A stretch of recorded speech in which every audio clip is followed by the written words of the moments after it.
Bonjour à toutes et à tous, bienvenue sur cette nouvelle chaîne qui s'appelle Passion Couteau, qui réunit les gens qui, comme moi, je l'espère, sont passionnés de couteaux. Alors, c'est une première vidéo, donc au niveau de la technicité, aussi bien vidéo qu'audio, générique, etc. M'en veuillez pas, pour l'instant c'est pas le top, mais enfin tout ça va s'améliorer. Très bientôt, au fil des vidéos, hein, on va essayer d'améliorer tout ça et de faire quelque chose de propre. Alors je vous présenterai des couteaux au fil des vidéos de marques et de genres différents. Pas forcément les couteaux qu'on peut voir sur d'autres chaînes, de très bonnes chaînes d'ailleurs, comme Le Goût des Lames ou Fan de Couteaux, qui sont de très très bonnes chaînes, je conseille à ceux qui ne connaissent pas, pour les passionnés de couteaux. Je vais essayer de ne pas forcément refaire les mêmes qu'eux, bien que de temps en temps ça arrivera, hein, forcément, puisque il y aura certains modèles qui seront les mêmes qu'ils ont peut-être pu vous présenter déjà sur leur chaîne ou qu'ils présenteront à l'avenir. Mais aujourd'hui, pour débuter, on va parler d'une marque qui n'est pas super connue, mais qui est par contre une très très bonne marque, la marque Joker. C'est espagnol, hein. Donc vous voyez le petit logo là sur l'étui, très joli étui en cuir d'ailleurs. C'est une marque donc espagnole, la firme existe depuis 87. Ils font du couteau semi-artisanal entre guillemets, une partie faite main, une partie faite machine. Et ce modèle aujourd'hui c'est le Joker Erizo. Il y a plusieurs variantes sur ce modèle par rapport au métal utilisé pour la lame. Celui-là, il y a le modèle TS1 qui est en N695 au niveau du métal utilisé. Celui-là, c'est du 440B. Maintenant, la variante spécifique de celui-ci, je pourrais pas vous le dire pour la bonne et simple raison que j'ai acheté en Espagne il y a quelques jours de ça. Qu'en Espagne, pour savoir quelle est la variante, c'est pas évident.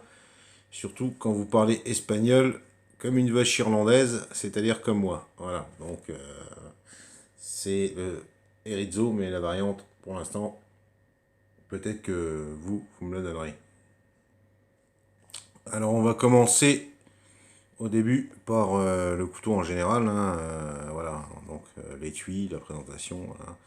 C'est un superbe beau cuir, honnêtement, très très beau cuir, cuir bien épais, bien costaud. L'étui est très joli avec les surpiqûres rouges, là, comme vous pouvez le voir, là, c'est vraiment un très bel étui, très très bel étui. En plus, dessus, vous avez le Fire Steel qui est fourni avec son grattoir, avec l'emplacement prévu pour, hein, qui est ici. Vous voyez l'épaisseur du cuir, là, c'est pas du cuir de dope, quoi. Franchement, c'est très bon, très très bon cuir.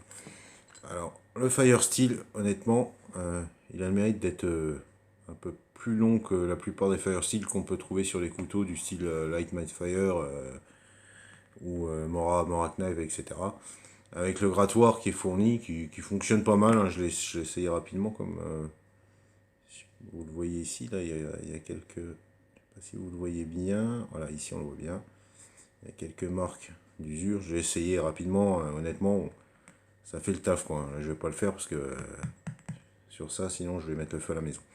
Mais franchement, ça fonctionne bien. Et puis il a le mérite d'être présent, donc voilà. C'est déjà ça.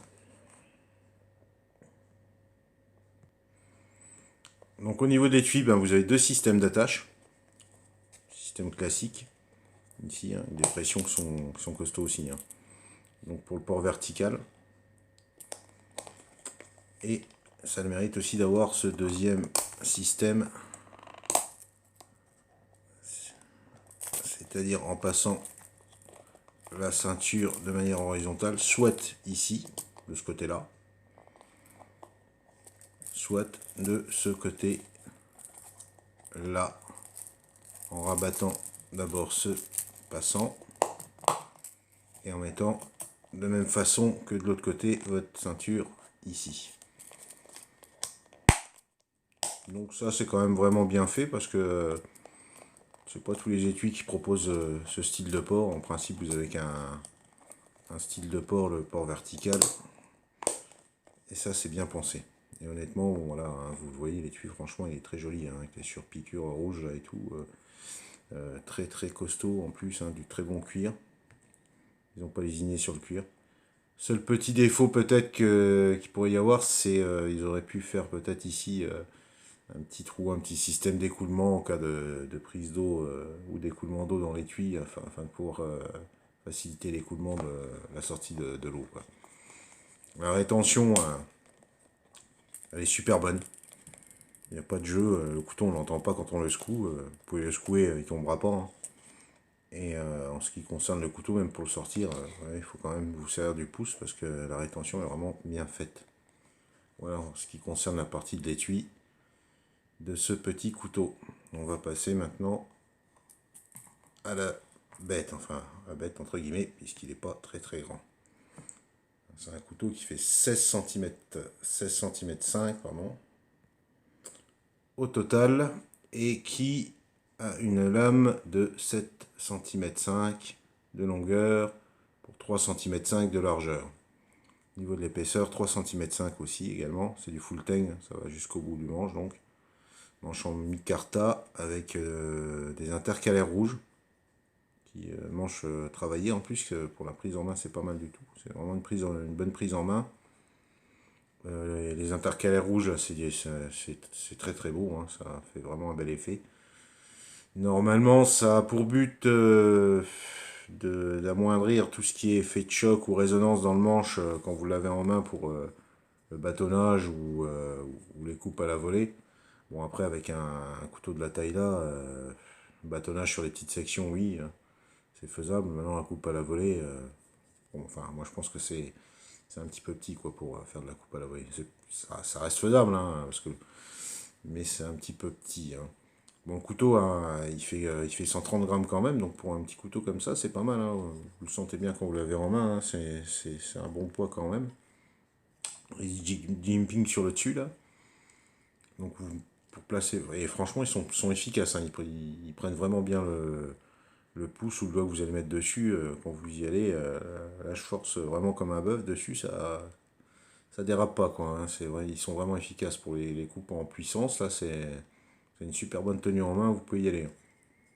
Après, même pour les coupes délicates, hein, vous mettez l'index comme ça vous donne un appui et c'est vraiment bien fait. C'est vraiment une bonne coupe, quoi. Un bon jimping bien efficace. Donc le manche, il est en micarta. Comme je vous disais tout à l'heure, vous voyez, il est bien travaillé, il est vraiment très beau ce manche-là. Avec un trou donc pour la dragonne ici. Après, mettre une dragonne sur ce couteau-là, je sais pas si c'est vraiment utile ou pas. À vous d'en décider si vous voulez l'acheter. Voilà, le manche est impeccable, hein. Il n'y a rien qui dépasse, il est vraiment très très bien fait, hein. Il n'y a pas d'espace, pas de jeu dans le manche. Les plaquettes sont super bien travaillées, c'est du beau micarta quoi. C'est vraiment un couteau qui est très très bien fini, hein, qui est très très bien fini. Là, ici, sur la lame, vous avez un revêtement noir, noir brillant. Hein. C'est du 440 pardon, B stainless. Je n'avais pas précisé tout à l'heure, donc c'est pour ça que je le redis, stainless, ce qui évite la rouille.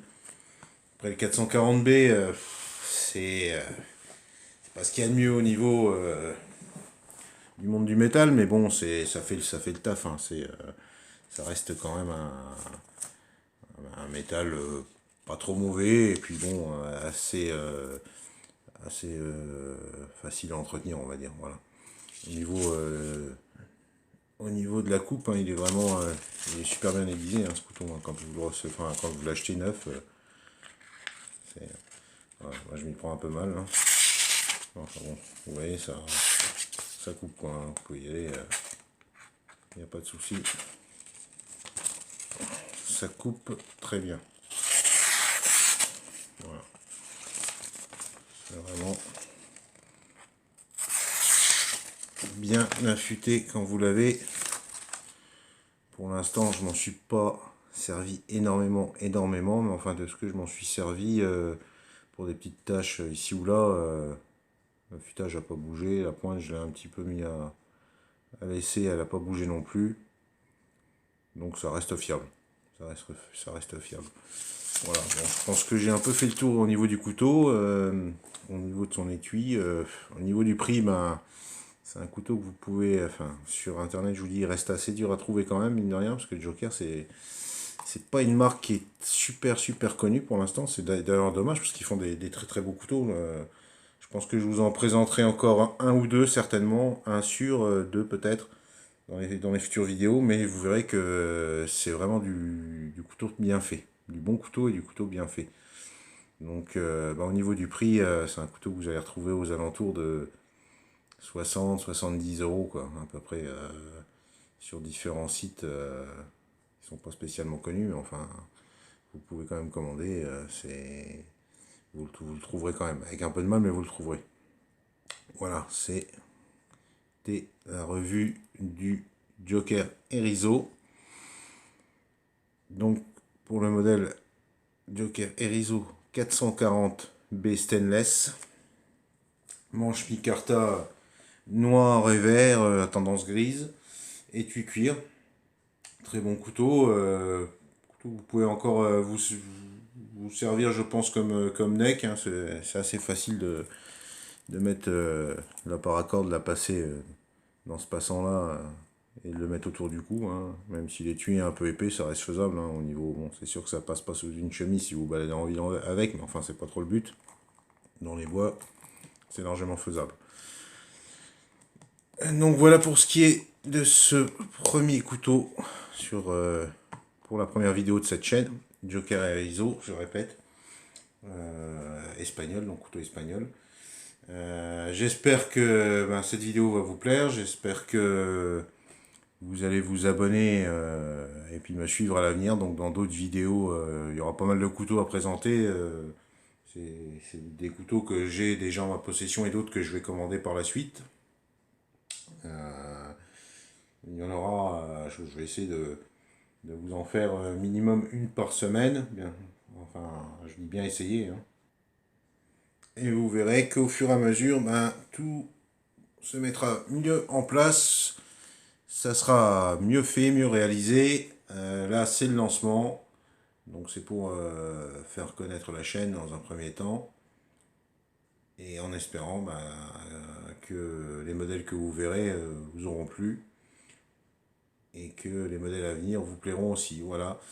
Merci à tous. Si vous m'avez rejoint, si vous avez vu cette vidéo. Et puis je vous dis à bientôt pour d'autres vidéos et pour la continuité de la chaîne. Merci à tous et n'hésitez pas à vous faire plaisir. Offrez-vous des couteaux. Au revoir, à bientôt.